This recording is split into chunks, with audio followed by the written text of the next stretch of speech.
Kabilang sa mga stranded sa baha kanina si Public Works Secretary Manuel Bonoan.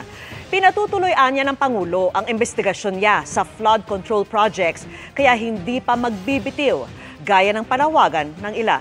At nakatutok si Joseph Moro. Kabilang ang aming news team sa maraming motoristang naipit sa trapiko nang bumaha ang ilang bahagi ng Maynila dulot ng malakas na ulan kaninang umaga. Papunta pa naman kami noon sa tanggapan ni DPWH Secretary Manuel Bonoan para sa isang panayam tungkol sa mga flood control project. Ang epekto ng di pa rin naaabatang pagbaha nasaksihan namin. Marami ang stranded sa bahagi ng Ayala Boulevard dahil sa baha na pinipilit pa ring tawirin ng ilang mga sasakyan. Animoy ilog na ang aming dinaraanan hanggang Padre Burgos. Lubog ang entrada ng maraming paaralan. Kahit ang Manila City Hall. May mga estudyanteng pilit na sinusuong ang baha. Sa Quezon Boulevard, hindi na makatawid ang maraming sasakyan. Galing kami doon sa may Ayala Boulevard, galing sa Maynila kasi gusto namin sana tumawid dito papunta sa may Intramuros. Pero hindi na namin yan magawa kasi mataas yung tubig. At yung ilang mga estudyante nga ay naglalakad na lamang. Yung ibang mga motor, pagkatawid, dito na nagpapahinga. At sa kabila naman, ito yung papunta ng Ross Boulevard. Wala nang galawan yung mga sasakyan. Isa sa mga namroblemang commuter ang senior citizen na si Matilde Silva na taga Laguna pa at lumawas ng Maynila para magpa-check up.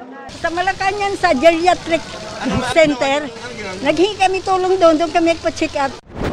Kahit mismong si Secretary Bonoan, stranded din. Sir, pareho tayo na-stuck sir sa traffic no, sa may Quiapo area. No? How do you feel about it? Na ayan na tayo. We were not able to get through after dito sa may City Hall. Nasa sentro ng isyu sa mga umunoy ghost flood control project si Bonoan na ipinapanawagan ng ilang mga senador na magbitiw na sa pwesto. Pero sagot ni Bonoan, sabi ko nga na I share the pleasure of the President. The President would have actually called me kung anong, if anything, na dapat ako mag-leave o mag-resign. So wala pa naman sir, no? Wala. Nitong Miyerkules daw sila huling nagkausap ng Pangulo pagkatapos itong bisitahin ang isang ghost flood project sa Barangay Piel sa Baliwag, Bulacan. Hindi kasama noon si Bonoan. He wants it by himself actually. But the basic data information of that project was furnished by us. He has just instructed me actually to continue yung investigations and to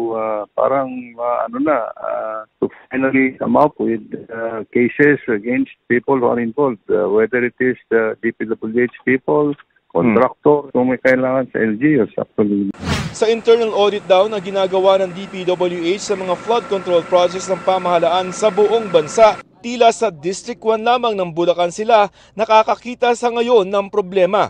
Even in Bulacan, there are 3 engineering districts there. Opo. 3 engineering districts. And if there would have been a pattern in the province, you could expect that there are also some ghost projects in other districts. Wala eh. Ayon kay Bonoan, naka-floating status na si DPWH Bulacan District 1 Engineer Henry Alcantara at hinihintay na ang sagot nito sa memo. And if unsatisfactory nakita namin doon, well, just have to impose the sanctions on them. Dito sa mga cases na pinag-uusapan natin, actually ang District Engineering Office lang to eh. What do you mean?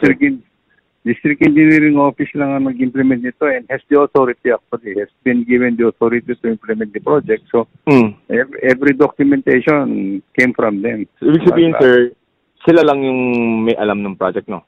Yes. Patuloy pa namin kinukunan ng pahayag si Alcantara. Ang lokal na pamahalaan ng Baliwag naman ang sabi hindi raw dumaan ito sa kanila at walang isinumiteng dokumento sa City Engineering Office o nakipag-ugnayan sa LGU. Tulad raw ng Pangulo, tinututulan at kinokondena rin daw nila ang mga panlulokong proyekto. Para sa GMA Integrated News, Joseph Morong, nakatutok 24 oras.